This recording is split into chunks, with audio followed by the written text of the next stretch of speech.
everyone, my name is Marcella Stranieri. I'm a grad student studying library and information science at the University of Maryland. I'm also a grad assistant for the Special Collections and University Archives, also called SCUA. So today I'm going to talk to you about a project I worked on last year. So SCUA launched an initiative to examine all of its archival collections for notoriety and to create Wikipedia pages for them if they didn't already have one. Myself and 3 other student workers all became Wikipedia editors and began sifting through the SCUA collections to see which collections were notable. We did this according to the Wikipedia guidelines for notoriety, which are quite vague, but they basically state that notability is if there is significant coverage about a person from several reputable and verifiable sources. So a Wikipedia editor cannot conduct their own original research. They have to gather what's already out there in order to create a page about someone. So in doing this project, I came across our Elaine J Coates collection.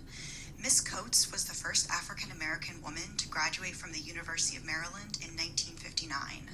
She was one of the only Black students to live on campus, and during her 4 years there, she faced a lot of discrimination, hostility, and adversary. Her accomplishments are highly significant and very well documented.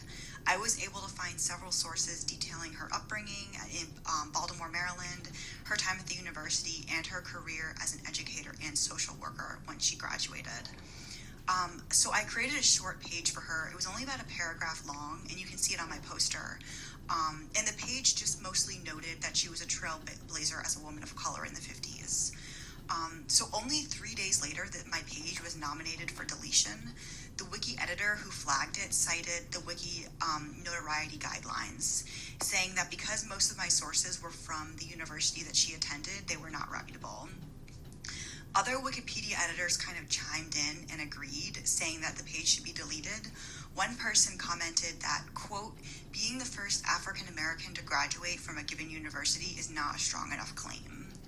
So for a few days, I thought my page would get deleted.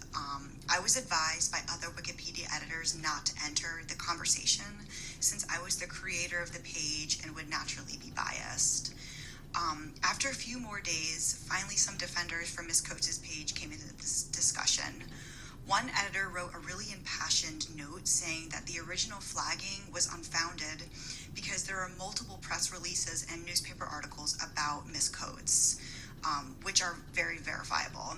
The editor who wrote this note accused the commenters of being too subjective and noted several other Wikipedia pages that have stayed up unquestioned despite having fewer and far less reputable citations than Ms. Coates had.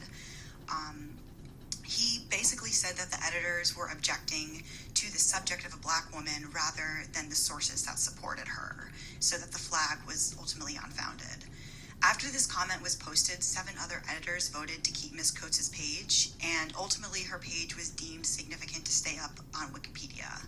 So while all this was happening, all the supporters of the page were reading the page and editing it, and by the end, her page was really expanded.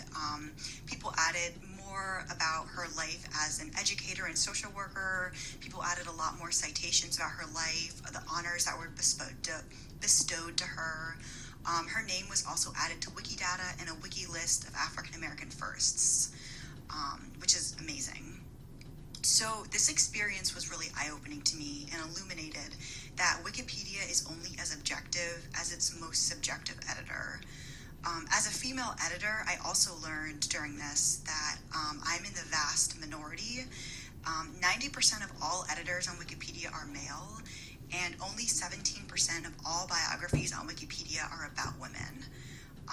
If that one editor hadn't defended Ms. Coates' page so thoroughly and with such passion, I really do think that her page would have been deleted, even though she is very notable and has many sources to back up her notoriety. So this kind of makes me wonder how many other pages about women, especially women of color, have been taken down for similar, very subjective and thinly veiled prejudice and racist reasons. Wikipedia, there are some, so these facts are kind of daunting, but they're not irreversible. Wikipedia currently has a campaign going on, a wiki project called Women in Red, where they're encouraging GLAMs to host editathons that create pages for women, which is great. Libraries and archives, which are two career paths that are largely dominated by women, can also make an effort to encourage their staff to become Wikipedia editors and either flesh out existing pages about women or create new ones based off their collection and knowledge. As a female wiki editor and future archivist, I know that I will continue to add pages for women, but I can help make women a more visible part of history. Thank you so much for listening to my poster presentation.